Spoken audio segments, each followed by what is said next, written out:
യഥാർത്ഥത്തിൽ അഹ്ലുസുന്നക്ക് വേണ്ടി ഒരു കൂട്ടായ്മ ഒരു നാട്ടിലുണ്ടായിക്കഴിഞ്ഞാൽ ആ കൂട്ടായ്മയെ ശക്തിപ്പെടുത്തുക, അതിനെ സഹായിക്കുക, അതിൻ്റെ ഭാഗമായി ചേർന്ന് നിൽക്കുക എന്നത് വിശ്വാസത്തിൻ്റെ ഭാഗമാണ്. ഞാൻ നേരത്തെ പറഞ്ഞത് വഅ്തസിമു ബിഹബ്ലില്ലാഹി ജമീഅൻ, ജമീഅൻ എന്നാണ്.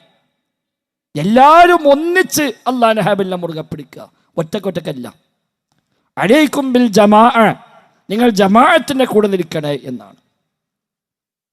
അലൈക ബി ജമാഅത്തിൽ മുസ്ലിമീൻ, നീ മുസ്ലിമീങ്ങളുടെ ജമാഅത്തിൽ കൂടെ കൂടണമെന്നാണ് നബി തങ്ങൾ ഹുദൈഫത്തുൽ യമാനി കൊടുത്ത ഉപദേശം ഇമാം ബുഖാരി റിപ്പോർട്ട് ചെയ്തത്.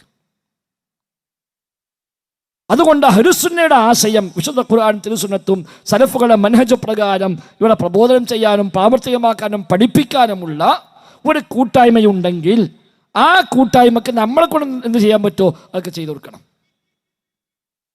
സാമ്പത്തികമായി സഹായിക്കണം, ശാരീരികമായി സഹായിക്കണം, അവർക്ക് വേണ്ടി പ്രാർത്ഥിക്കണം. ഇതൊക്കെ ആവശ്യമാണ്. മാത്രവുമല്ല, ഒരു ഹദീസിൽ നബി തങ്ങൾ പറഞ്ഞത് ജമാഅത്തിനൊപ്പം മെച്ചം അവരുടെ ദുആ നിനക്ക് ഒന്നിച്ച് കിട്ടുന്നതാണ്. അത് വല്ലാത്തൊരു വാക്കാണല്ലോ. ഒരു സംഘമായി നിൽക്കുമ്പോൾ ഈ സംഘത്തിൻ്റെ പ്രാർത്ഥന എല്ലാവർക്കും കിട്ടും.